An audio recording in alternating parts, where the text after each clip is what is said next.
হয় যে আমাদের শুভ মানসিকতা, শুভ বিচারে, শুভ কর্মে মানুষ সন্দেহ করেন, প্রশ্ন করেন, প্রমাণ চান, শুদ্ধতার পরীক্ষা দিতে বলেন। আর তখন নিশ্চিত রূপে কষ্ট হয়। আমরা ভাবি এটাই হলো জীবন। এত শুভ ভাবনা ভেবেও, শুভ কর্ম করেও মানুষ আমাদেরই সন্দেহ করেন। দুঃখ অবশ্যই হয়, কিন্তু দুঃখী হবার কোনো প্রয়োজন নেই। কেন নেই? কারণ যদি কেউ আপনাকে সন্দেহ করে, করতে দিন। সংসারে কি হয় তা দেখুন। এই সংসারে সোনার শুদ্ধতাকেই পরখ করা হয়, কয়লার কটুতাকে নয়। আপনি হলেন স্বর্ণ, তাই আপনার শুদ্ধতা অবশ্যই পরখ করা হবে। সেটা তো হবেই হবে। আপনি নিজেকে দুঃখী করবেন না। আপনার কর্ম শুধু একটাই, স্বর্ণর মতো উজ্জ্বল থাকা।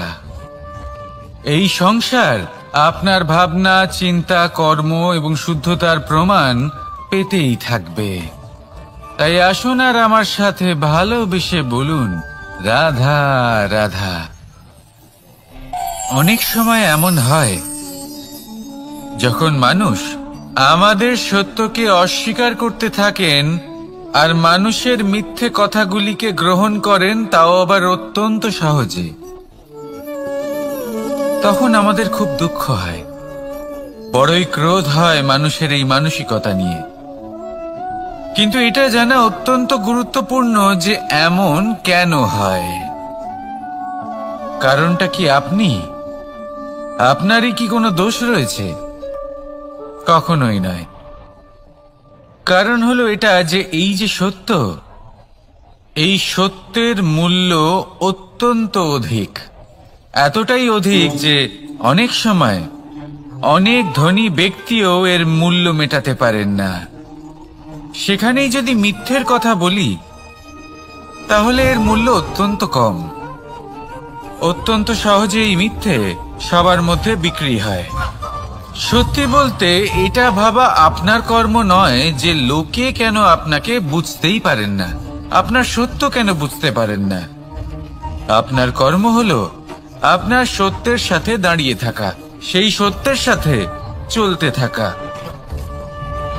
কারণ সত্য তার কাছেই আসবে যে সত্যকে খুঁজে নিতে চায়।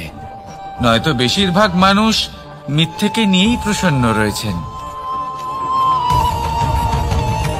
আপনি সত্যের সাথে কর্মের পথে অগ্রসর হতে থাকুন। সত্য বেশি দিন লুকোনো থাকে না। সংসারের সম্মুখে এটা অবশ্যই একদিন আসবে, কিন্তু তখনও সেটা মানুষের ওপর সে বিশ্বাস করবে কি করবে না। আপনি কর্ম করতে থাকুন আর আমার সাথে ভালোবেসে বলুন, রাধা রাধা। জীবনে যখনই আমরা এমন কোনো পথে চলতে চাই যা মূলত কাঁটায় ভরা ছোট পাথর থাকে, যা বিঁধে যেতে পারে, তখন আমরা কি করি? আমরা পাদুকা ব্যবহার করি আর তারপরে আমরা খুব সরলভাবে সেই পথে অগ্রসর হতে পারি। কিন্তু যদি পাদুকা আর পায়ের মাঝে কোনো ছোট পাথরও এসে ফেসে যায়, তখন কিন্তু আমরা খুব কোমল পথও পার করতে পারবো না। কিছু বুঝলেন আপনারা? এর সারমর্ম হলো এটাই যে আমরা বাইরের যুদ্ধ জয় করতে পারি, সেখানে সফল হতে পারি, কিন্তু তার থেকেও অনেক বেশি গুরুত্বপূর্ণ আর অনেক বেশি কঠিন অন্তরের যুদ্ধ হয়। অন্তরের সমস্যাগুলি হয় লোভ, মোহ, ক্রোধ, লালসা, ভয়। যদি এইগুলি আপনার মধ্যে থাকে, তাহলে আপনি সংসারের যে কোনো স্তরে পৌঁছতে পারেন, অনেক বড় বড় যুদ্ধ জয় করতে পারেন, কিন্তু আপনি সন্তুষ্টি পাবেন না। তাই সর্বপ্রথম নিজেকে শুধরে নিন, তারপরে এই সংসারকে জয় করুন। তবে তার আগে আমার সাথে ভালোবেসে বলুন, রাধা রাধা। কখনো কখনো আমরা কোনো কাজ আরম্ভ করার বিষয়ে ভাবি, তারপর আরো ভাবি, তারপর আরো ভাবি, আর ভাবতেই থাকি। দেখুন, এটা কোনো অন্যায় নয় যে আমরা কোনো কাজ আরম্ভ করার পূর্বে তার বিষয়ে ভাবনা চিন্তা করছি, সেটা বোঝার চেষ্টা করছি, ঠিক আছে। কিন্তু সম্পূর্ণ সময় এই চিন্তায় ব্যর্থ করা উচিত নয়। যদি আপনি বেশি সময় লাগিয়ে ফেলেন, তাহলে সময় আপনার ওপর অবশ্যই রুষ্ট হবে। আর কেনই বা হবে না? আপনি সময় নষ্ট করছেন, আর সেটা উচিত নয়। দেখুন, নিশ্চিতভাবে ভাবনা চিন্তা করুন, বিবেচনা করুন, পূর্ণরূপে করুন, কিন্তু এটাও মনে রাখবেন যে উচিত সময়ের মধ্যে আপনাকে কর্ম আরম্ভ করতেই হবে। যদি ভাবতেই থাকেন, তাহলে কর্ম আরম্ভ করতে পারবেন না। আর এই সময় অত্যন্ত বলশালী। যদি একে সম্মান করেন, তাহলে তা আপনার সাথে থাকবে, আর যদি না করেন, তাহলে থাকবে না। আসুন সময়কে সম্মান করুন, আর আমার সাথে ভালোবেসে বলুন, রাধা রাধা। আপনি কখনো ভেবে দেখেছেন কি সেই জিনিস যা আপনাকে সামনে এগোতে বাধা দিচ্ছে? ধরুন, আপনি কোনো পথ দিয়ে যাচ্ছেন, পা মুচকে গেলে তা আপনাকে সামনে এগোতে বাধা দেয়। সেইভাবেই জীবনে ক্ষুদ্র চিন্তা আপনাকে সামনে এগোতে বাধা দেয়। দেখুন, যদি কোনো চাক থাকে যার মধ্যে ফাটল রয়েছে, তা আপনাকে ভালো মাটির পাত্র বানাতে দেবে না।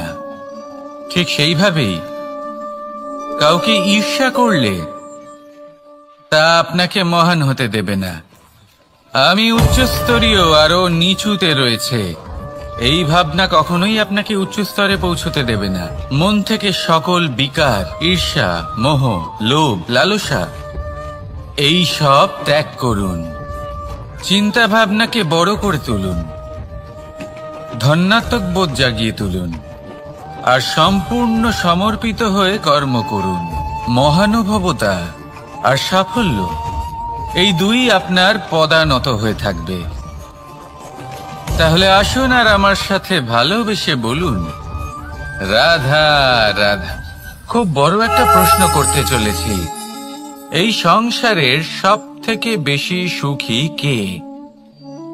এবার কেউ বলবে সেই ব্যক্তি যিনি সব থেকে বেশি ধনী, যার কাছে সব থেকে বেশি ধন আছে, আভূষণ আছে, স্বর্ণ আছে।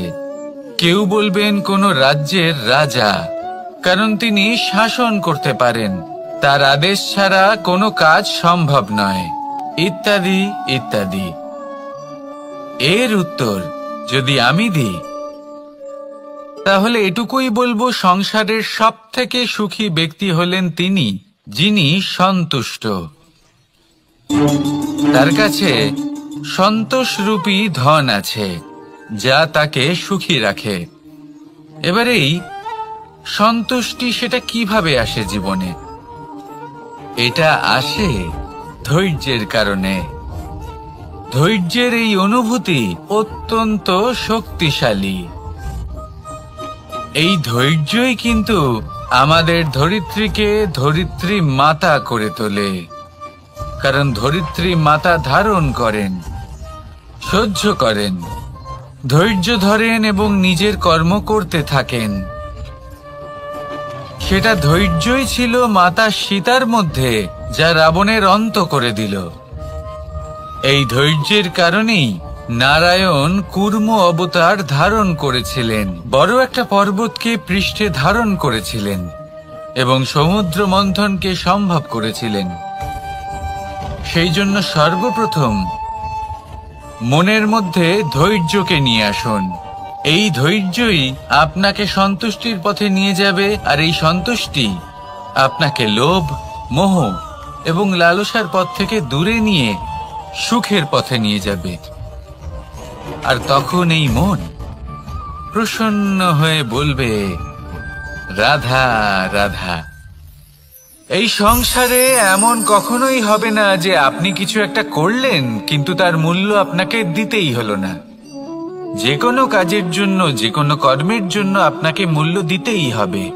প্রকৃতিও আমাদের এটাই শেখায়।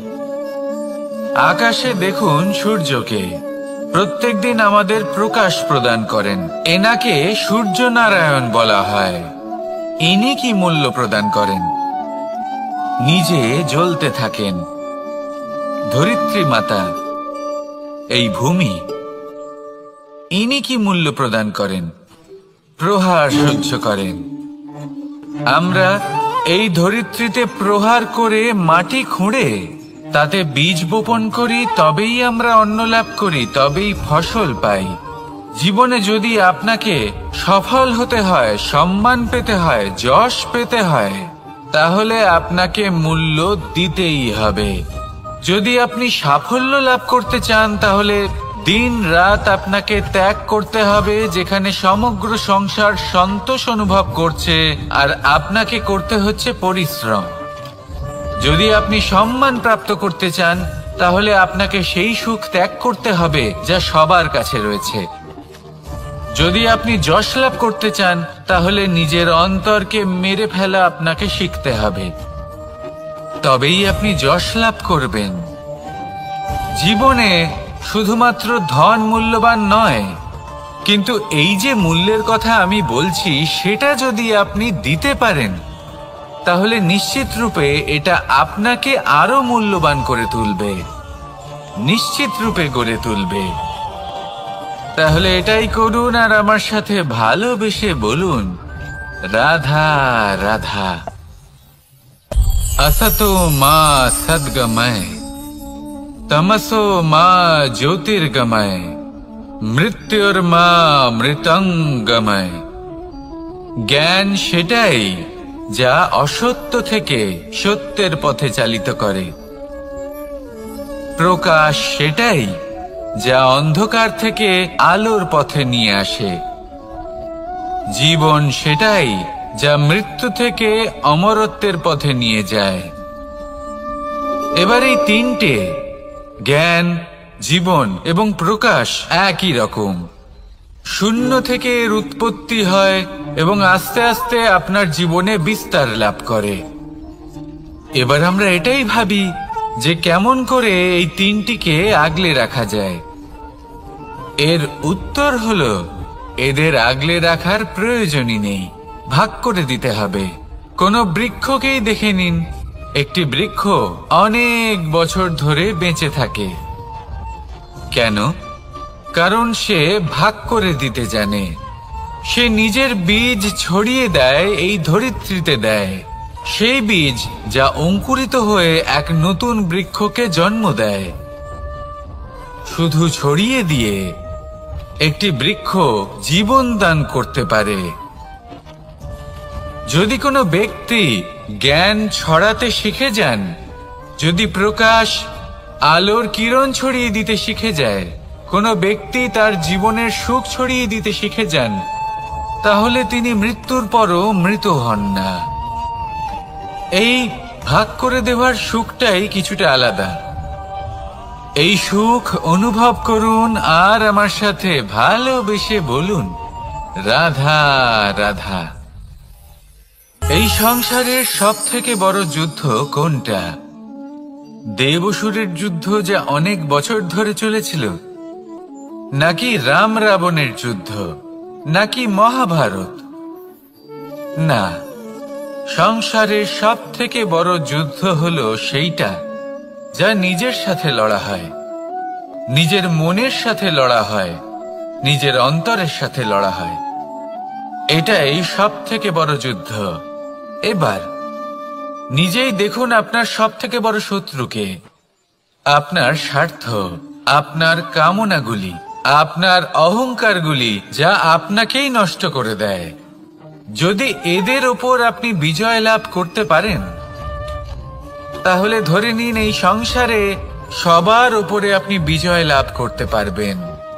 এই সংসারে কেউ আপনাকে পরাজিত করতে পারবে না, কিন্তু তার জন্য প্রয়োজন অনুভূতির। অনুভূতি ভালোবাসার, অনুভূতি অনুপ্রেরণার। যে ব্যক্তি ভালোবাসতে পারেন এবং প্রেরণা দিতে পারেন তিনি চিরকাল জয়লাভ করতে পারেন। নিজের কাছে ভালোবাসার এক অস্ত্র রাখুন আর প্রেরণার এক ঢাল। জীবনে কেউ আপনাকে পরাজিত করতে পারবে না। আসুন আর আমার সাথে ভালোবেসে বলুন, রাধা রাধা। মানুষ চিরকাল বড় মানুষ হয়ে উঠতে চায়, সবসময় সেই নিয়ে কল্পনা করে।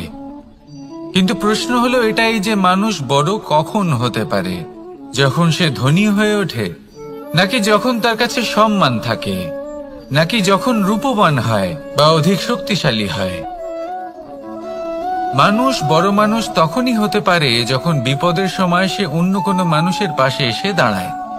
তাই সর্বপ্রথম এটা শিখুন।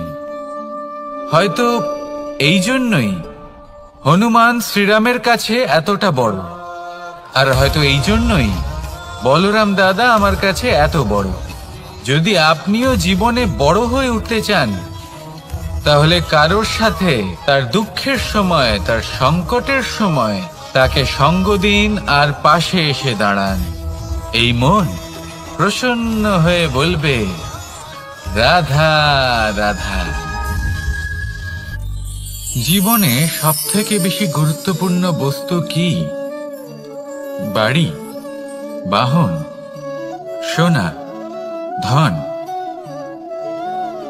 যদি আমি সত্যি বলি তাহলে জীবনে সবথেকে বেশি গুরুত্বপূর্ণ বস্তু কোনো বস্তুই নয়। যদি কিছু গুরুত্বপূর্ণ থাকে তাহলে তা হলো অনুভূতি, করুণা, মিত্রতা, মাতৃত্ব, বাৎসল্য, আর সবথেকে বেশি গুরুত্বপূর্ণ ভালোবাসা। নিজেদের এই জীবনে যদি আপনি শুধুমাত্র বস্তুর খেলাতে মেতে থাকেন তাহলে জীবনে আনন্দ কখনোই থাকবে না। নিজের এই জীবনকে অনুভূতির পীঠস্থান বানিয়ে তুলুন।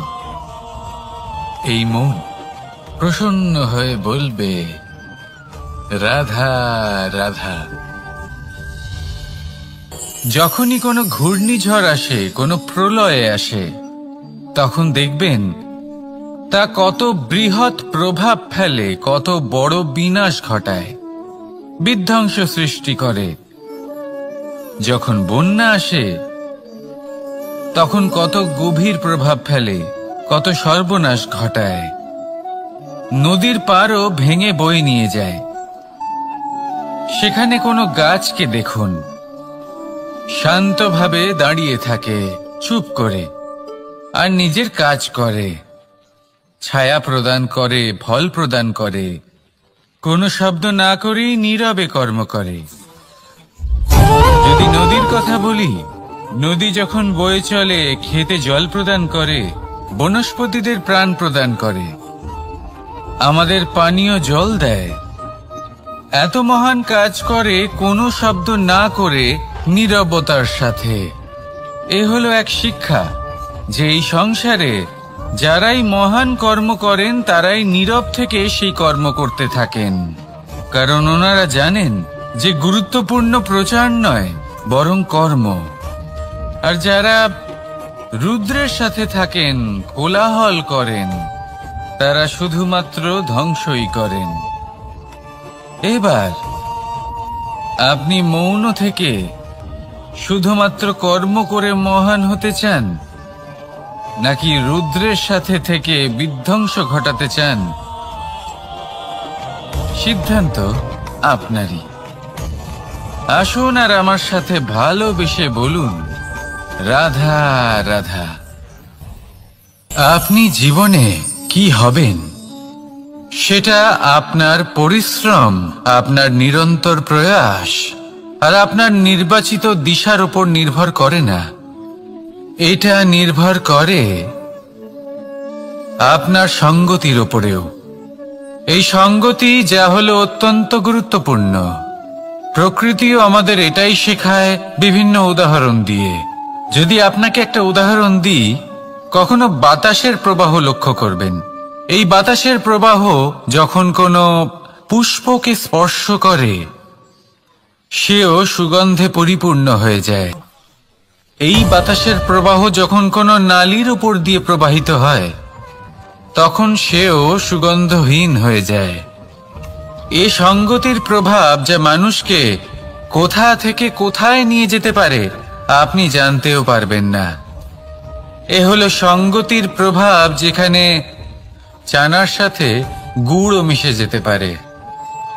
এ হলো সঙ্গতিরই প্রভাব, যেখানে একটা সাধারণ পাথর স্বর্ণের সাথে মিশে গিয়ে একটা রত্নে পরিণত হতে পারে।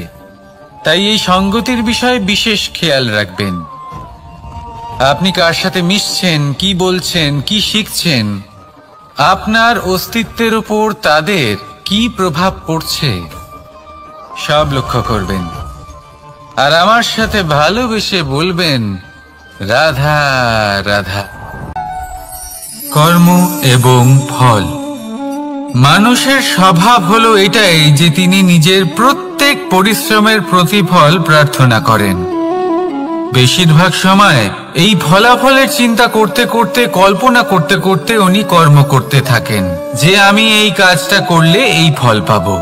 সেই সব কল্পনা করতে থাকেন যা না তার হাতে আছে, না আছে অধিকার, আর না আছে নিয়ন্ত্রণ। উনি শুধু নিজের কর্ম করতে পারেন।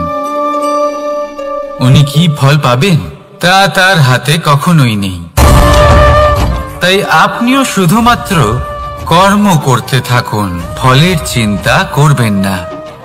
মনে রাখবেন, শিকড় এবং শাখা যেভাবে একে অপরের সাথে জড়িয়ে, সেইভাবেই একে অপরের সাথে জড়িয়ে কর্ম এবং ফল। যেরকম কর্ম আপনি করবেন সেরকম ফল আপনি অবশ্যই পাবেন। তাই এই ফলের আশায় কর্মের সময় কখনোই নষ্ট করবেন না, কারণ যে ব্যক্তি সময় নষ্ট করেন সময় সেই ব্যক্তিকে অবশ্যই নষ্ট করে দেয়। কর্ম করুন নিঃস্বার্থভাবে, ফলের চিন্তা করবেন না। আর আমার সাথে ভালোবেসে বলুন, রাধা রাধা। কর্ম এবং ফল। দেখতে গেলে এই সমস্ত ব্রহ্মাণ্ড এই দুইয়ের মাঝেই স্থির হয়ে আছে। মানুষজন কর্ম করেন ভালো ফল লাভের আশায়, আর ভালো ফল লাভের আশায় উনি এটাই ভুলে যান যে উনি যে কর্ম করছেন তা কি করছেন। আমি বলেছিলাম কর্ম করুন ফলের চিন্তা না করে, কিন্তু কি কর্ম করছেন সেই বিষয়ে ভাবাটাও অত্যন্ত আবশ্যক।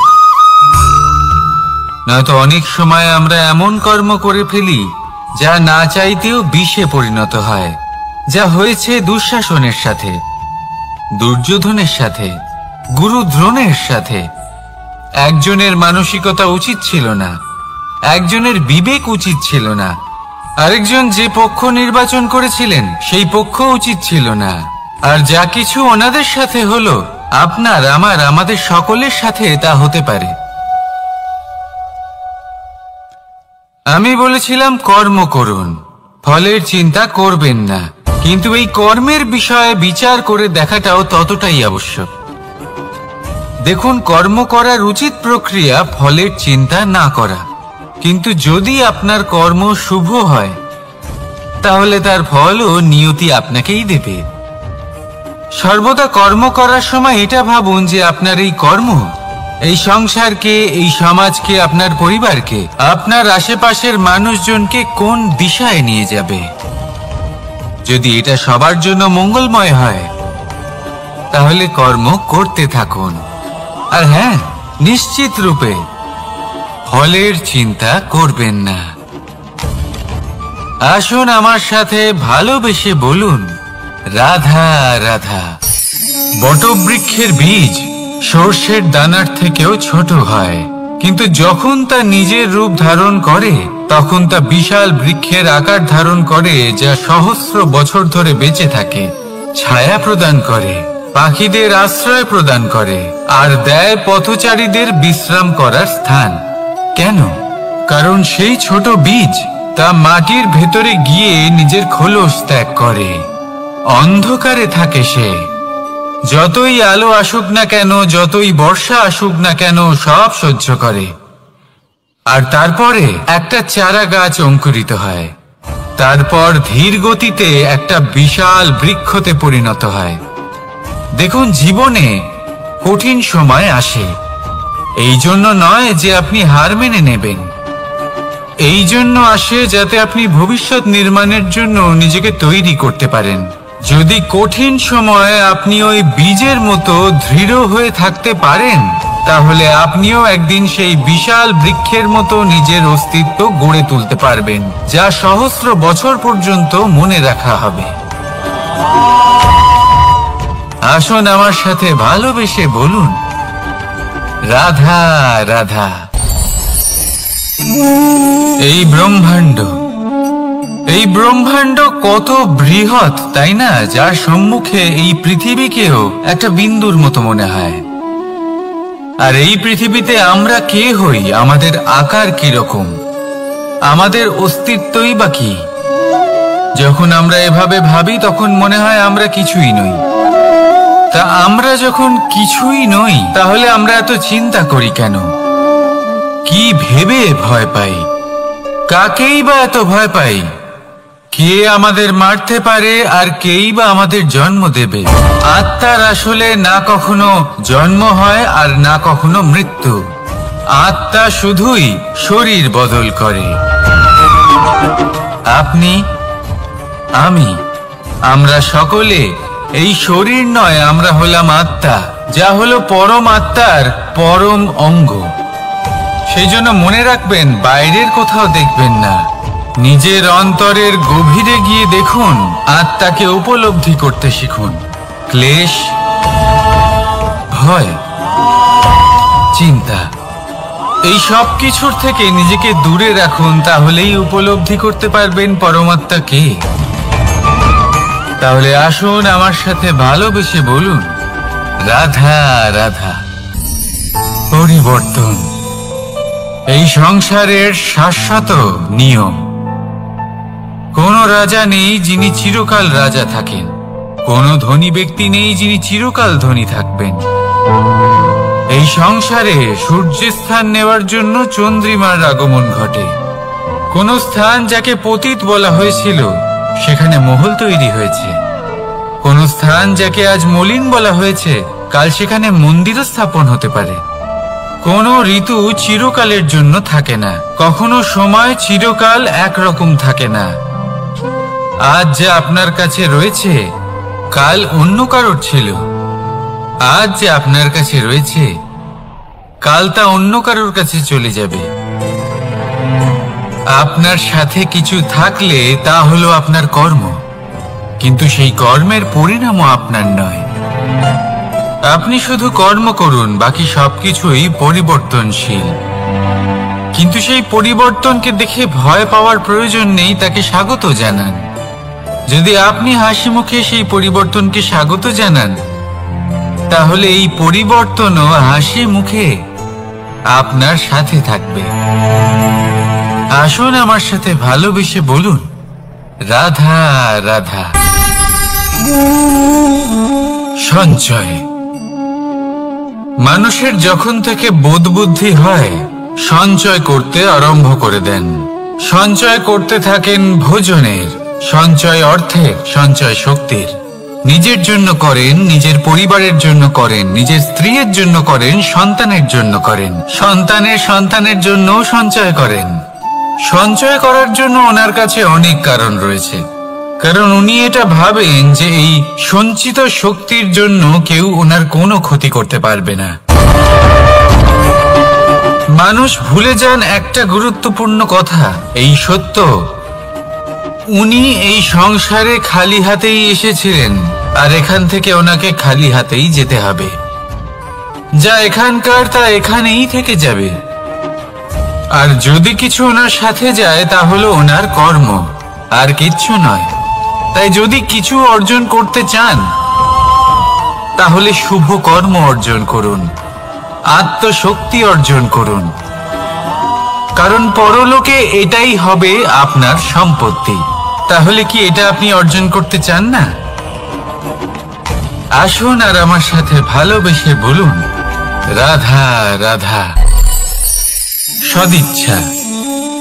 দেখতে গেলে 3 অক্ষরে তৈরি এই শব্দ, কিন্তু সমস্ত ত্রিলোক তার উপরেই আধারিত। আপনি এই সংসারে এসেছেন, তখন অবশ্যই শ্বাস নেবেন, কিন্তু তার বদলে আপনাকে কিছু তো দিতেই হবে। আপনার উপর নির্ভর করছে আপনি কি দেবেন। কি দেবেন এই সংসারকে, এই সমাজকে, নিজের পরিবারকে, আর তার বদলে কি নেবেন? যশ নাকি অপযশ? দেখুন, এক ছিল রাবণ, যে কিনা সমুদ্র পার করল সীতাকে অপহরণ করার জন্য, আর এক ছিলেন রামচন্দ্র, যিনি সমুদ্র পার করেছিলেন, সেতু বানিয়ে গিয়েছিলেন সীতাকে ফিরিয়ে নিয়ে আসার জন্য।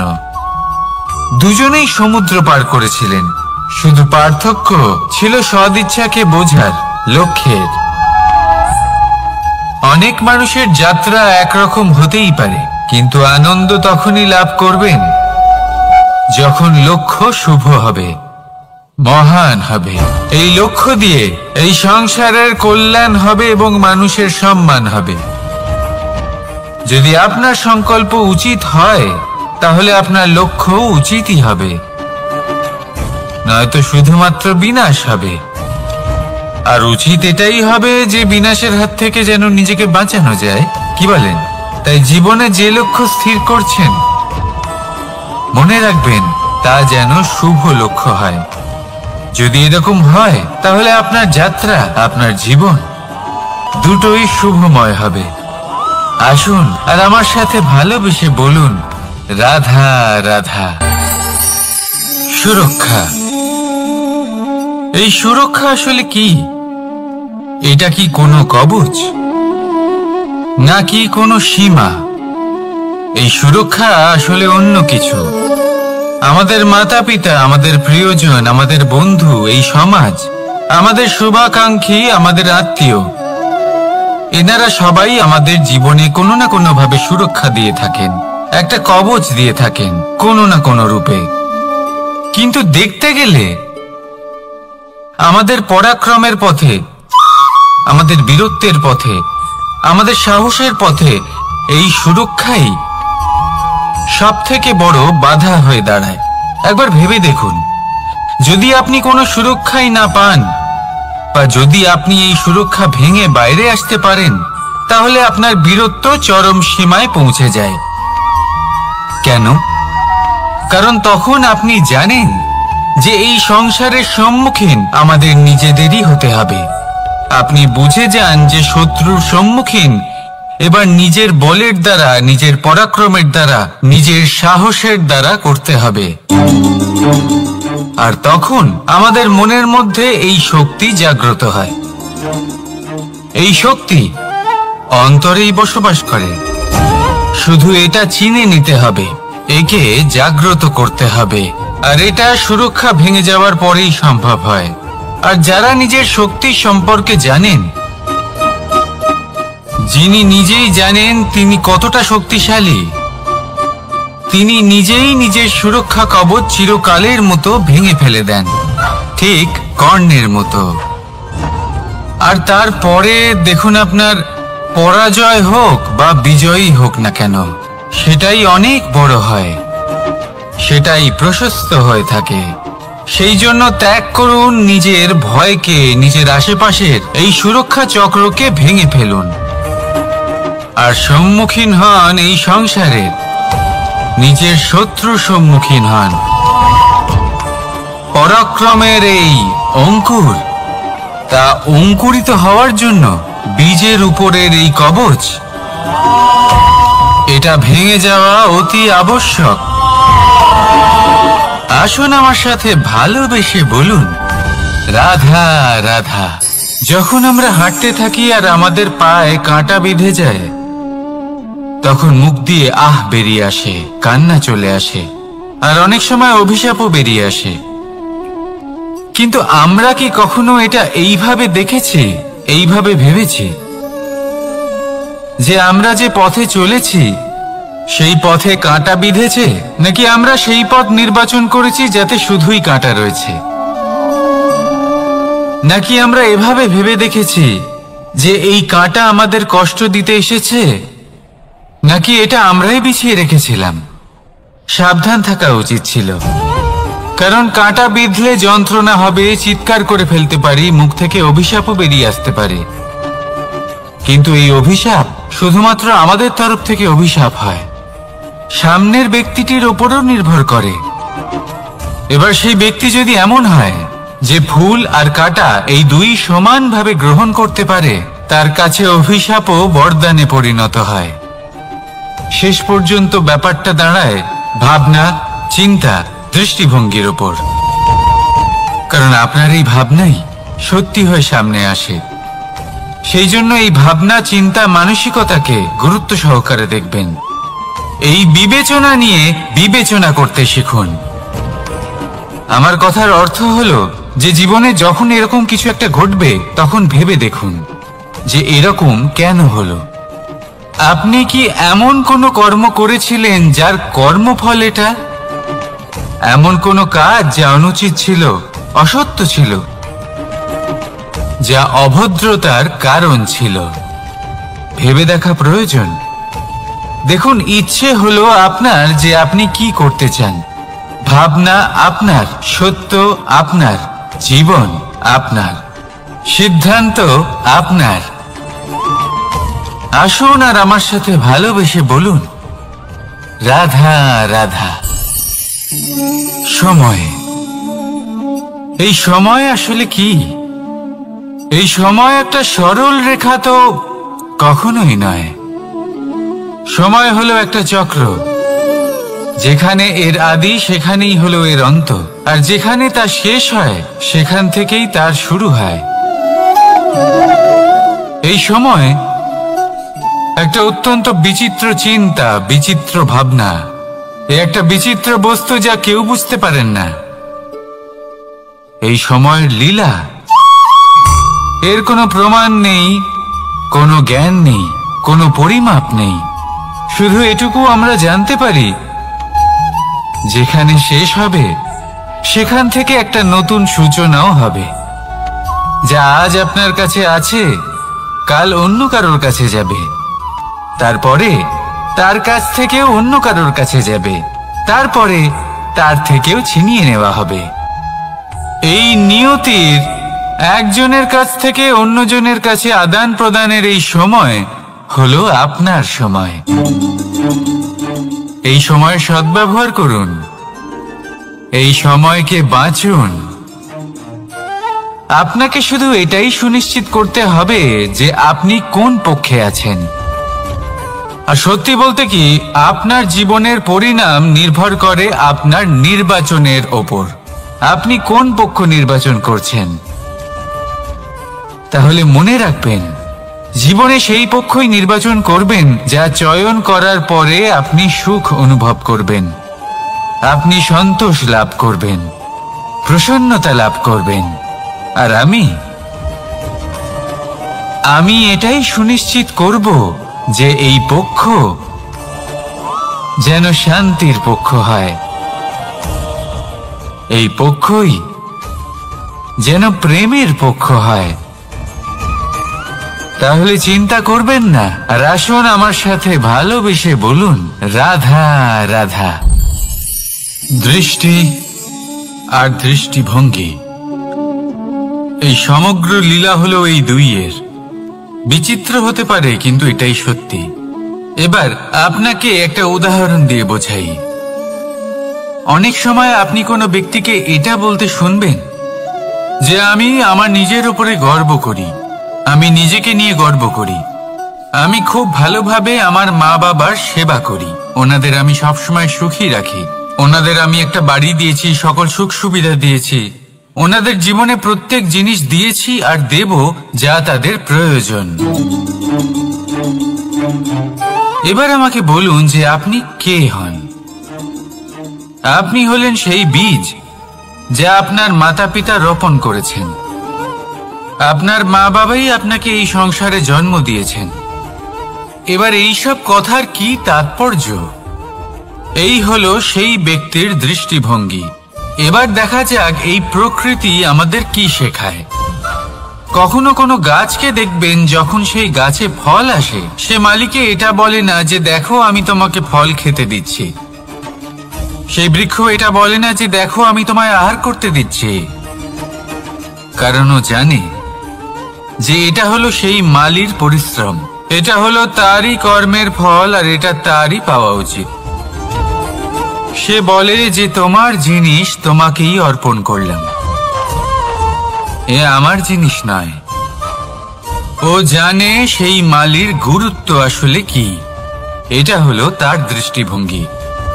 সেজন্য আপনি জীবনে কোন ব্যক্তির মধ্যে, কোন পশু পাখির মধ্যে, কোন প্রাণীর মধ্যে, কোন পরিস্থিতিতে, কোন আবেগের মুহূর্তে কি দেখতে পাচ্ছেন, সেটা আপনার দৃষ্টিভঙ্গির উপরে নির্ভর করছে। তাই নিজের মনে ধনাত্মক ভাব জাগ্রত করুন, শুভ চিন্তা নিয়ে আসুন। এই ভাবনাই সত্য হয়ে সামনে আসবে। এই দৃষ্টিভঙ্গি